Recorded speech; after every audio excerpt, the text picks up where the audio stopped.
അലി റളിയല്ലാഹു അൻഹു ഒരിക്കൽ ഫാത്തിമ ബീവിക്ക് പനി പിടിപെട്ടിട്ട് പനി മാറിയപ്പോൾ ഒരു ഉറുമാമ്പഴം തിന്നാൻ ആഗ്രഹമായി.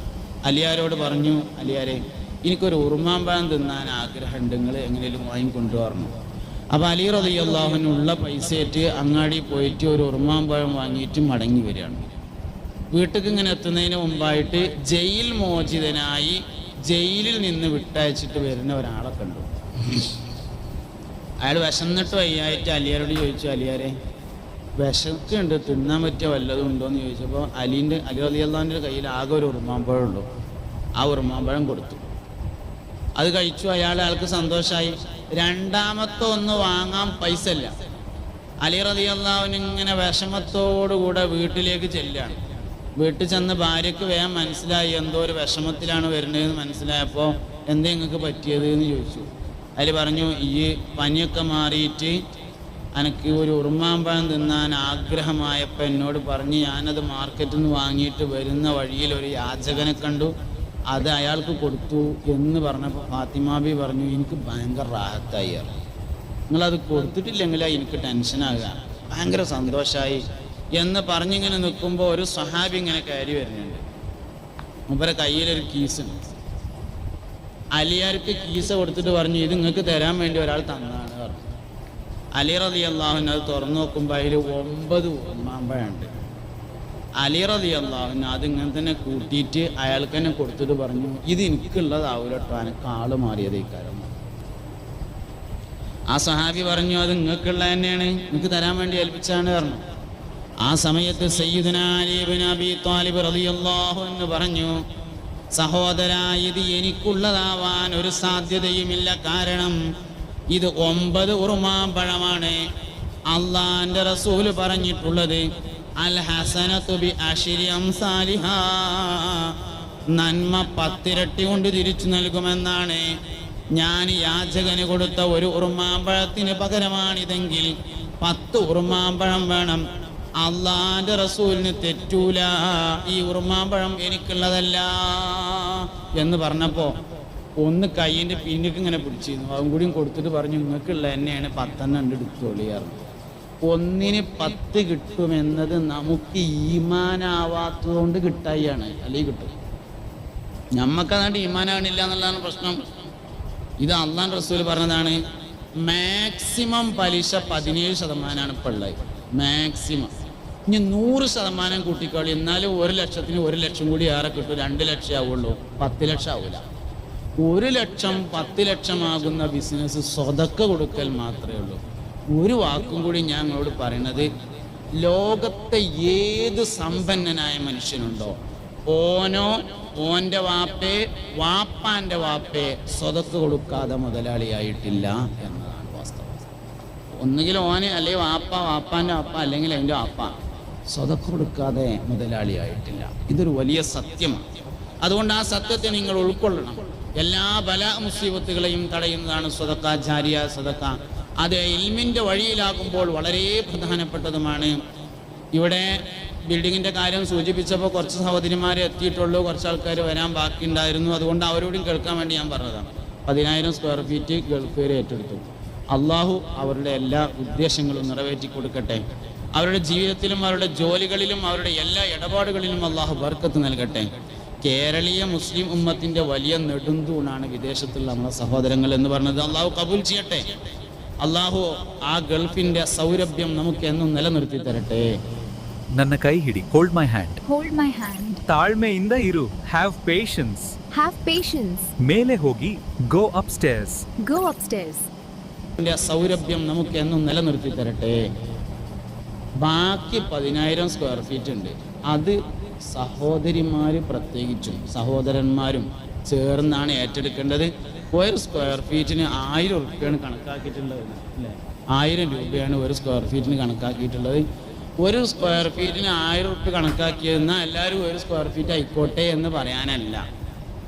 അത് 1000 രൂപ നടക്കുള്ളൂ എന്നുള്ളവർക്ക് 1000 രൂപ. 5 നടക്കുക അങ്ങനെ, 10 നടക്കുക അങ്ങനെ, 100 നടക്കുക അങ്ങനെ, ഓരോരുത്തർക്കും നടക്കുന്നതാണ്. അതുകൊണ്ട് വളണ്ടിയർമാർ ആ കൂടെയൊക്കെ ഇങ്ങനെ വരുന്നുണ്ട്, നിങ്ങളുടെ ഇടയിൽ കൂടെയൊക്കെ വരുന്നുണ്ട്. പേരും അഡ്രസ്സും ഇത്ര സ്ക്വയർ ഫീറ്റും എന്ന് അവരൊന്ന് പറഞ്ഞ് ഏൽപ്പിക്കണം. എൻ്റെ വേദ ചെയ്യുമ്പോൾ ആ സംഗതി മുഴുവനാക്കണം എന്ന് ഓർമ്മപ്പെടുത്താണ്. വളണ്ടിയർമാർ വരുമ്പോൾ ആ കാര്യം ശ്രദ്ധിക്കണം. എല്ലാവരും പോവല്ലേ വളണ്ടിയർമാർ?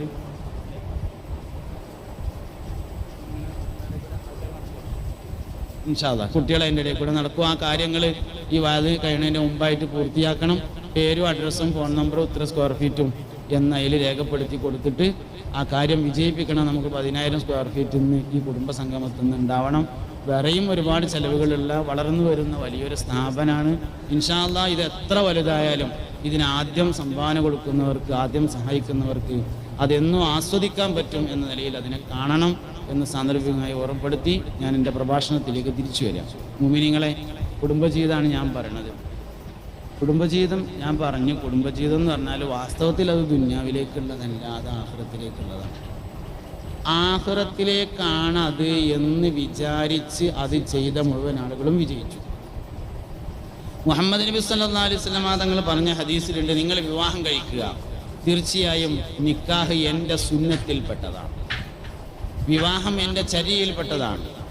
അമ്പിയാക്കളുടെ ആദം നബി അലൈഹിസ്സലാം മുതൽ ലോകത്ത് വന്ന അമ്പിയാക്കളുടെ പ്രധാനപ്പെട്ട ചര്യയിൽ പെട്ടതാകുന്നു നിക്കാഹ് എന്ന് പറയുന്നത്, കുടുംബജീവിതം എന്ന് പറയുന്നത്. എല്ലാ നബിമാരും കുടുംബജീവിതം നയിച്ചു.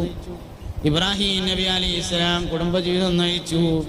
മൂസാ നബി അലൈഹിസ്സലാം കുടുംബജീവിതം നയിച്ചു. സുലൈമാൻ നബി അലൈഹിസ്സലാം കുടുംബജീവിതം നയിച്ചു. ഔലിയാക്കളിൽ പ്രധാനപ്പെട്ട ആളുകളൊക്കെ കുടുംബജീവിതം നയിച്ചു. ഗൗസുൽ ആദം സുൽത്താൻ മുഹിയുദ്ദീൻ അബ്ദുൽ ഖാദിർ ജീലാനി ഖദ്ദസല്ലാഹു സിർറഹുൽ അസീസ് മഹാൻ അവர்கள் കുടുംബജീവിതം നയിച്ചിരുന്നു. അതുകൊണ്ട് കുടുംബജീവിതം വളരെ പ്രധാനപ്പെട്ടതാണ്. ചരിത്രത്തിൽ അറിയപ്പെടുന്ന കുറേ കല്യാണങ്ങളുണ്ട്, ചരിത്രം രേഖപ്പെടുത്തിയ കുറേ കല്യാണമുണ്ട്. യൂസുഫ് നബി അലൈഹി ഇസ്ലാമിൻ്റെയും സുലൈഖാബിയുടെയും കല്യാണം ചരിത്രത്തിലെ വളരെ പ്രധാനപ്പെട്ടൊരു കല്യാണം. സൂറത്ത് യൂസുഫിൽ ആ വിവാഹത്തിൻ്റെ വലിയ ഭാഗം പറയുന്നുണ്ട്. ഫലസ്തീനിലെ ഒരു മലയുടെ താഴ്വാരത്ത് താമസിക്കുന്ന ആളായിരുന്നു യാക്കൂബ് നബി അലൈഹി ഇസ്ലാമും മക്കളും. ഫലസ്തീനിലെ മലയുടെ താഴ്വാരത്തിൽ നിന്ന് മിസ്റിലെ രാജാധികാരത്തിലേക്ക് വലിയ ദൂരമുണ്ട്. ചെറിയ ദൂരമല്ല, അത് വലിയ ദൂരമാണ്. മിസ്ർ തന്നെയാണെങ്കിലും സമ്മതിക്കായിരുന്നു. മിസ്റിലെ പ്രധാനമന്ത്രിയാണെങ്കിൽ രാജാവായി എന്നതിൽ അത്ഭുതം ഉണ്ടായിരുന്നില്ല. ഫലസ്തീനിലെ ഏറ്റവും ദരിദ്രമായ മലയുടെ താഴ്ഭാഗത്ത് താമസിക്കുന്ന കുടുംബാംഗമാണ് സയ്യിദുനാ യൂസുഫ് അലൈഹിസ്സലാം. യൂസുഫ് നബി അലൈഹിസ്സലാമിനെ മിസ്റിലെ രാജാവാക്കാൻ വേണ്ടി അല്ലാഹു റബ്ബുൽ ഇസ്സത്ത് ആദ്യമായി ചെയ്തത് കിണറ്റിടലിടാവുന്നു. അവിടെ രാജാവാക്കാൻ വേണ്ടി അള്ളാഹ് ആദ്യം ചെയ്യുന്ന പരിപാടി യൂസുഫിനെ കൊണ്ടുപോയി കിണറ്റിലിടുക. എന്നിട്ട് അവിടുന്ന് കച്ചവടക്കാരെടുത്തിട്ട് യൂസുഫിനെ കൊണ്ടുപോകുന്നു, ചന്തയിൽ കൊണ്ടുപോയി വിൽക്കുന്നു, അടിമയായി രാജകൊട്ടാരത്തിലെത്തുന്നു. സുലൈഖാ ബിവിയോടും അസീസ് രാജാവിനോടുമൊപ്പം യൂസുഫ് നബി അലൈഹിസ്സലാം ജീവിക്കുന്നു. ജയിലിലടക്കുന്നു. ജയിലിലടക്കപ്പെടാനുണ്ടായ കാരണം ഈ കഥ ഖുർആൻ പറയുമ്പോൾ ഒരു കാര്യം പറയുന്നുണ്ട്. ഞാൻ നിങ്ങൾക്ക് ഒരു രസമുള്ള കഥ പറഞ്ഞുതരാന്ന് പറഞ്ഞിട്ടാണ് ഈ കഥ പറയുന്നത്. നഹ്നു നഖുസ്സു അലൈക അഹ്സനൽ ഖസസി ബിമാ വഹൈന.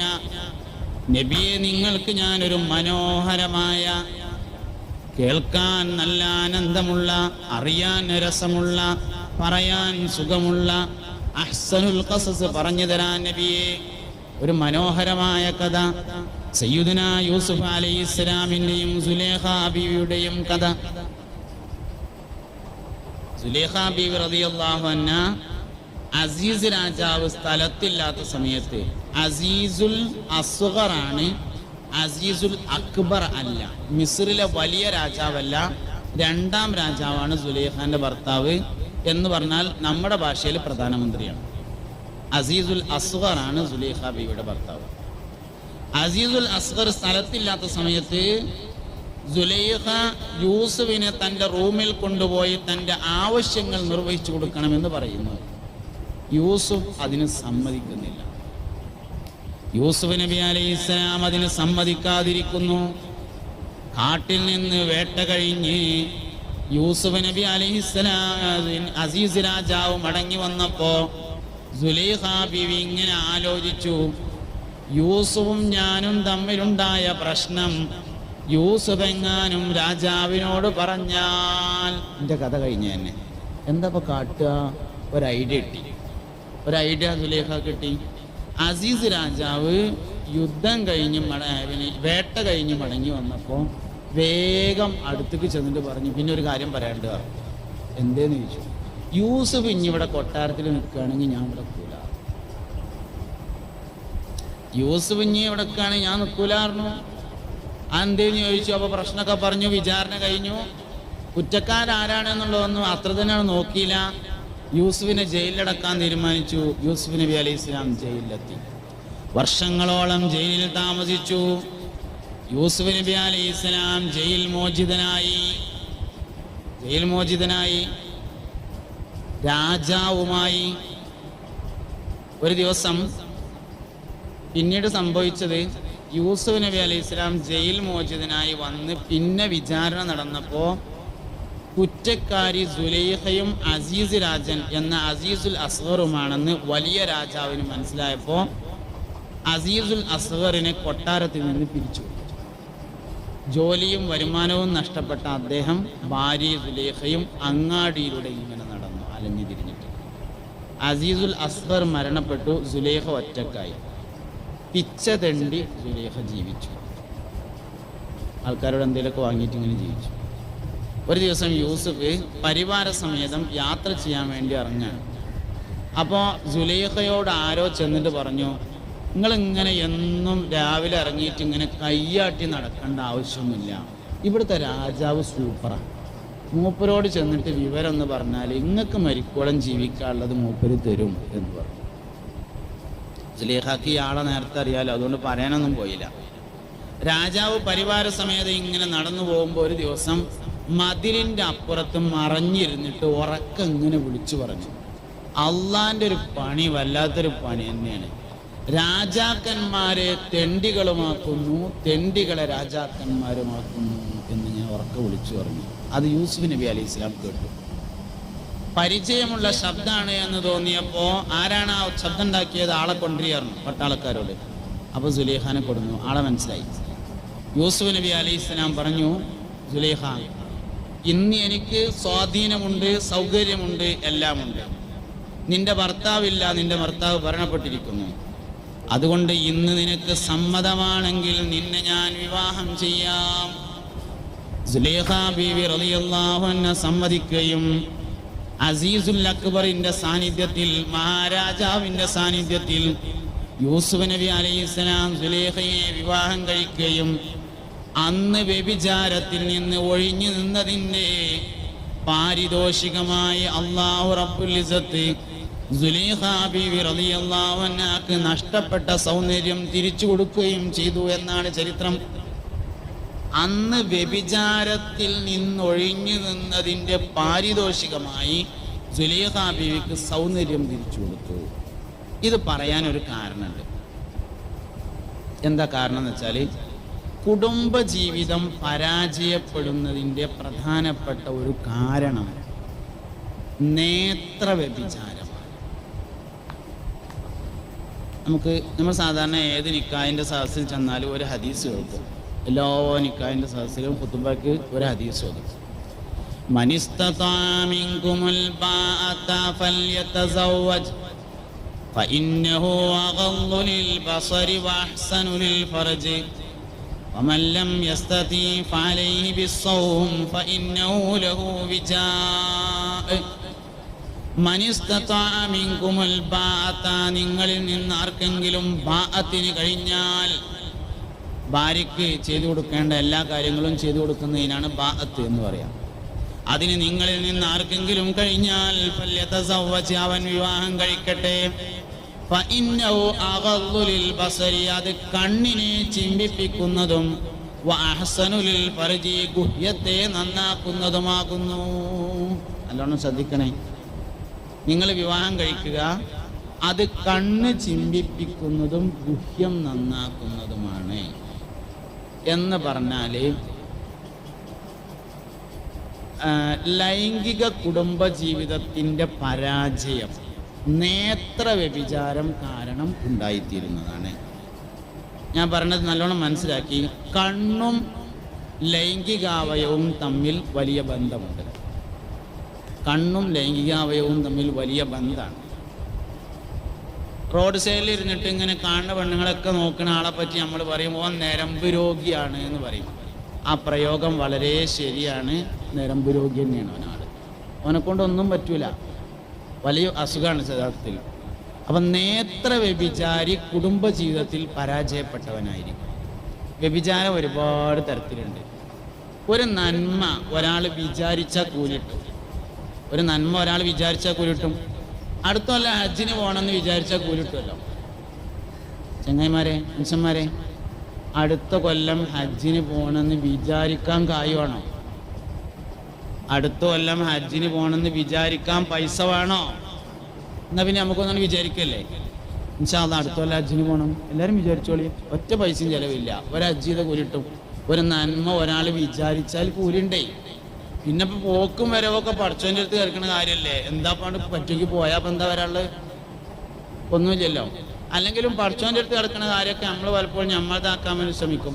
ആരോഗ്യം അനുവദിച്ചാൽ അടുത്ത കൊല്ലം ഹജ്ജിന് പോകണം അങ്ങനെ പറയും. കയ്യും കാലും ഇല്ലാത്തവനെയും ഹജ്ജിന് കൊണ്ടുപോയിട്ട് തിരിച്ചു കൊണ്ടുവരാൻ അള്ളാഹു തആലക്ക് കഴിയുമല്ലോ. പിന്നെ എന്തിനപ്പോൾ അത് ആരോഗ്യം അനുവദിക്കുന്നത്? അള്ളാഹ് അനുവദിച്ചാൽ പോകണം. ആരോഗ്യത്തിൻ്റെ അനുമതിയൊന്നും അതിന് ആവശ്യമില്ല. അള്ളാഹുവിൻ്റെ അനുമതി, അതിനാണ് തൗഫീഖ് എന്ന് പറഞ്ഞത്. തൗഫീഖ് ഉണ്ടെങ്കിൽ പോകണം എന്നതാണ് ശരി. അപ്പോൾ ഒരു നന്മ ഒരാൾ വിചാരിച്ചാൽ കൂലിട്ടും. എന്നിട്ട് ചെയ്താൽ 10 കൂലി ഏറെ. ആരും എന്നോട് മറുപടി പറയണ്ട. പക്ഷെ മനസ്സിൽ ഒരു ചോദ്യം ചോദിക്കേണ്ടത് ഇതാണ്. ഈ ഇരിക്കണയിൽ എത്ര ആൾക്കാർ മൊബൈലിന് ലോക്കില്ലാത്തവരുണ്ട്?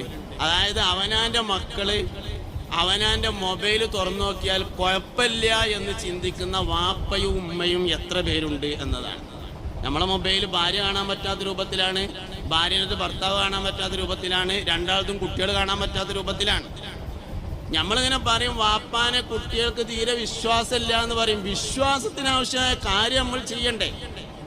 നമ്മൾ സെർച്ച് ഹിസ്റ്ററി, വാപ്പാന്റെ സെർച്ച് ഹിസ്റ്ററി കുട്ടികൾ അറിഞ്ഞാൽ കുഴപ്പമില്ലാത്ത രൂപത്തിലേക്ക് ആവണല്ലോ. അപ്പോഴാണ് വാപ്പാന് വിശ്വാസം ഉണ്ടാകുക. അല്ലെങ്കിൽ വാപ്പാനിലെ വിശ്വാസം തകരൂലേ? ഭർത്താവിന്റെ മൊബൈൽ ഏത് സമയത്തും ഭാര്യക്ക് തുറന്നു നോക്കാൻ പറ്റുന്ന രൂപത്തിലാണെങ്കിൽ, ഭാര്യന്റെ മൊബൈൽ ഏത് സമയത്തും ഭർത്താവിന് തുറന്നു നോക്കാൻ പറ്റുന്ന രൂപത്തിലാണെങ്കിൽ വിശ്വാസ്യത ഉണ്ടാവും. വിശ്വാസ്യത പലപ്പോഴും നമ്മൾ തന്നെയാണ് നഷ്ടപ്പെടുത്തുന്നത് എന്നാലോചിക്കുക. വാപ്പാനെ പറ്റിയിട്ട് മോശമായ ഒരു കാര്യം കുട്ടി അറിയണമെങ്കിൽ എങ്ങനെ? ഉമ്മാനെ പറ്റി ഒരു മോശമായ കാര്യം കുട്ടി അറിയണമെങ്കിൽ എങ്ങനെ? ഞാൻ എപ്പോഴും പറയാറുള്ള ഒരു കാര്യം, പ്രണയവിവാഹം നടത്തിയവരുടെ കുട്ടികൾ നന്നാവൂല എന്നാണ്. അതിൻ്റെ ഏറ്റവും പ്രധാനപ്പെട്ട ഒരു കാരണം, കുട്ടികളിങ്ങനെ വലുതാണതിനനുസരിച്ച് എൻ്റെ വാപ്പയും ഉമ്മയും പ്രേമിച്ച് കല്യാണം കഴിച്ചായിരുന്നു എന്ന് അറിയും. അപ്പോൾ അത് എന്തായാലും ഓല് കേടുവരാൻ കാരണമാണ്. അത് വലിയൊരു പ്രധാനപ്പെട്ട കാര്യമാണ്. 5 കാരണങ്ങളെ കൊണ്ടാണ് പ്രണയവിവാഹം പരാജയപ്പെടുന്നത്. അതിലേറ്റവും പ്രധാനപ്പെട്ട കാരണം, മക്കളുണ്ടായതിനു ശേഷം ഭാര്യയും ഭർത്താവും ഉമ്മയും വാപ്പയും പ്രേമിച്ച് കല്യാണം കഴിച്ചതായിരുന്നു എന്ന് മക്കൾ അറിയുക എന്നത് തന്നെയാണ്. അത് വലിയൊരു പ്രശ്നം തന്നെയാണ്. അതുകൊണ്ട് മാതാപിതാക്കളെ കുറിച്ച് നല്ലത് മാത്രമേ കുട്ടികൾ അറിയാൻ പാടുള്ളൂ, അറിയുന്ന അവസ്ഥയെ ഉണ്ടാവാൻ പാടുള്ളൂ. ജീവിതത്തിൽ ഏറ്റവും കൂടുതൽ ഒരു കുട്ടിക്ക് വിശ്വാസം ഉണ്ടാവേണ്ടത് വാപ്പയെ ആയിരിക്കണം, ഉമ്മയെ ആയിരിക്കണം. അങ്ങനെ ജീവിക്കാൻ മാതാപിതാക്കൾക്ക് കഴിയണം. അങ്ങനെ കഴിയുമ്പോഴാണ് ഓന് വാപ്പ എന്ന് പേരുണ്ടാകുക, അല്ലെങ്കിൽ വേറെ എന്തേലും പേരിടേണ്ടി വരും.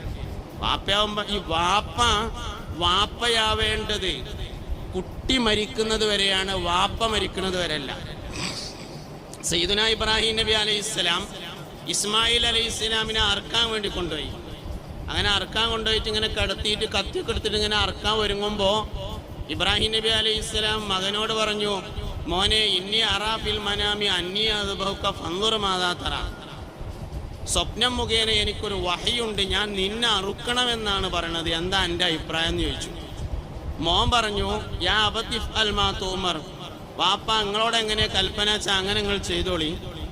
ഇന്നി സതജിദുനി ഇൻഷാ അല്ലാഹു മിനസ് സാബിരീൻ, ഞാൻ ക്ഷമിച്ചോളാന്ന് പറഞ്ഞു. ഈ ചോദ്യോത്തരം ഇസ്മായിൽ നബിനെ നേരത്തെ പഠിപ്പിച്ചതല്ല, ഉമ്മ പറഞ്ഞു കൊടുത്തതല്ലല്ലോ. മോനെ എൻ്റെ വാപ്പ എന്നെ ചിലപ്പോൾ അറക്കാൻ കൊണ്ടുപോകാൻ സാധ്യത ഉണ്ട് കേട്ടോ, അങ്ങനെ അറക്കാൻ കൊണ്ടുപോയിട്ട് കടത്തിയാൽ ഒരു ചോദ്യം ചോദിക്കും, ഞാൻ വഹി ഉണ്ടായിട്ടുണ്ട് എനിക്ക് എന്നെ അറക്കണമെന്ന് അങ്ങനെ ചോദിക്കുകയാണെങ്കിൽ നിങ്ങൾക്ക് ഇഷ്ടമുള്ള മാതിരി ചെയ്തോളി, ഞാൻ ക്ഷമിച്ചോളാന്ന് മറുപടി പറഞ്ഞുകൊണ്ടോന്ന്. ഇസ്മായിൽ അലൈഹി ഇസ്ലാമിൻ്റെ ഉമ്മ നേരത്തെ ഇസ്മായിൽ നബിനെ പഠിപ്പിച്ചതല്ല, ഈ ചോദ്യോത്തരം നേരത്തെ പ്ലാൻ ചെയ്തതല്ല. ഇബ്രാഹിം നബി അലൈഹി ഇസ്ലാം അത് ചോദിക്കുമ്പോൾ ഇസ്മായിൽ അലി ഇസ്ലാമിന് ഈ മറുപടി പറയാൻ കഴിയണമെങ്കിൽ അതിനനുകൂലമായ സാഹചര്യം നേരത്തെ ഉണ്ടായിരിക്കണം എന്നതാണ്.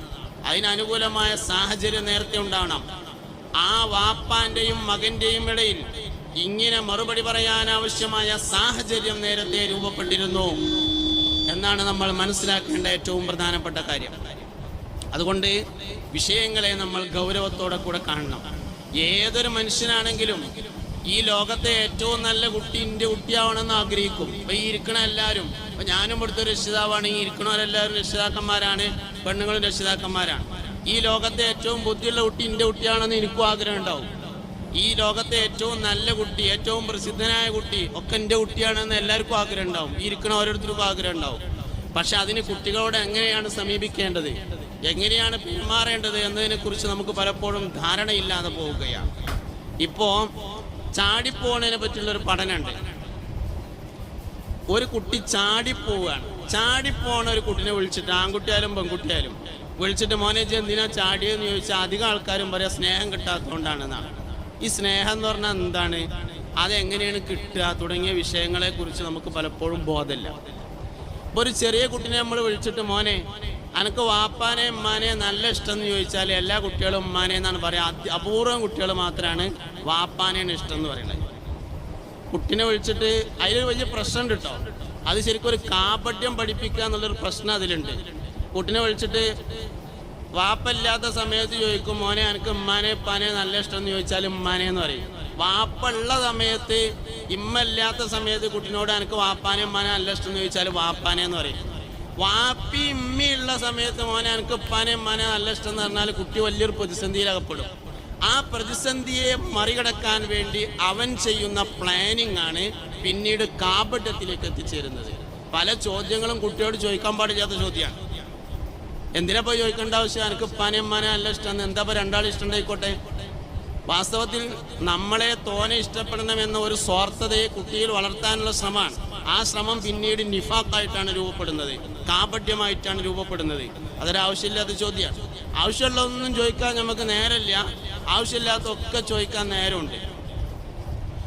ഇമാം സുയൂത്തി റളിയല്ലാഹു അൻഹു പറയുന്ന ഒരു കാര്യമുണ്ട്, കുട്ടികൾ ഔലിയാക്കളാവണം എന്ന് ആഗ്രഹിക്കുന്നവർ 5 കാര്യങ്ങൾ പരിപാലിക്കണം എന്നാണ്. അതിലേറ്റവും പ്രധാനപ്പെട്ട ഒരു കാര്യം, കുട്ടികളുടെ ഒരുമിച്ച് ഭക്ഷണം കഴിക്കാൻ കുട്ടി തയ്യാറാവുന്ന ഒരവസ്ഥ ഉണ്ടാണെന്നാണ്. അതായത് ഞാൻ പറഞ്ഞത് ഇതാണ്, ഒരു കുട്ടി മാതാപിതാക്കളുടെ കൂടെ ഭക്ഷണം കഴിക്കാൻ ഇഷ്ടപ്പെടാത്ത സമയം എപ്പോഴാണോ അപ്പോൾ കുട്ടിയിൽ എന്തോ ഒരാവശ്യമില്ലാത്തത് വളർന്നു വരുന്നുണ്ട് എന്ന് മനസ്സിലാക്കണം. വാപ്പ ഭൂമുഖത്തുണ്ട്, കുട്ടികളെ അടുക്കളയിൽ കൂടെ വരുള്ളൂ. അപ്പൊ നമ്മളെങ്ങനെ പറയും, ആ ചെക്കൻ എന്തൊരു ചെക്കനാ അടുക്കളയിൽ കൂടെ വരുന്നത്, അല്ലെങ്കിൽ പെൺകുട്ടിയാണെങ്കിലും അടുക്കളയിൽ കൂടെ വരുന്നത്. വാപ്പ സിറ്റ് ഔട്ടിൽ ഇരിക്കുകയാണ് അല്ലെങ്കിൽ പൂമുഖത്ത് ഇരിക്കുകയാണ്, കുട്ടി അടുക്കളയിൽ കൂടെയാണ് വരുന്നതെങ്കിൽ വാപ്പ മനസ്സിലാക്കേണ്ടത് ഞാൻ വാപ്പ അല്ലാത്തത് കൊണ്ടാണ്, നരിയായത് കൊണ്ടാണ് എന്നാണ്. വാപ്പാന്റെ സ്വഭാവത്തിൽ എന്തോ പ്രശ്നമുള്ളതുകൊണ്ടാ, അല്ലെങ്കിൽ കുട്ടികളെ കൂടെ തന്നെ വരുള്ളൂ. പൂമുഖത്തൂടെ തന്നെ വരുന്ന കുട്ടികൾ ഉണ്ടാവണം, അതിനനുസരിച്ചുള്ള സ്വഭാവം മാറ്റണം. കഴിഞ്ഞ റഹാമ അസംബ്ലിയിൽ ഞാനൊരു കാര്യം പറഞ്ഞിരുന്നു, അയൽപക്കത്തെ കുട്ടിയോടുള്ള സമീപനം സ്വന്തം മക്കളോട് പലപ്പോഴും നമുക്ക് ചെയ്യാൻ കഴിയുന്നില്ല. ഞാനൊരു ഉദാഹരണം പറഞ്ഞു അതിന്. അമ്മായിൻ്റെ കുട്ടി നമ്മളെ പെരേക്ക് വിരുന്ന് വന്നു. അമ്മായിൻ്റെ കുട്ടിക്ക് ഒരു ഗ്ലാസ് ചായ കൊടുത്തു.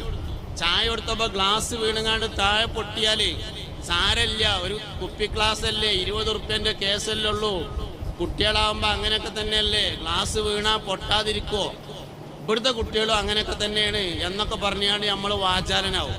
അമ്മായിൻ്റെ കുട്ടിയായതുകൊണ്ട്. സ്വന്തം കുട്ടിയിരുന്നാണ് ഗ്ലാസ് വീണ് പൊട്ടിയതെങ്കിൽ ബദർ യുദ്ധം നടക്കുക പെരേല്. അനക്കിവിടെ ഗ്ലാസ് പൊട്ടിക്കലല്ലാതെ വേറെന്തടാ പണിയെന്നായി. അയൽപക്കത്തെ കുട്ടിയോട് കാണിക്കുന്ന സമീപനം നമ്മുടെ കുട്ടിയോട് കാണിക്കാനുള്ള ക്ഷമയും അറിവും നമുക്കില്ല. അതാണ് ഏറ്റവും വലിയ പ്രശ്നം. കൗമാരക്കാരല്ല പ്രശ്നം, കൗമാരക്കാരോടുള്ള പെരുമാറ്റമാണ് പ്രശ്നം.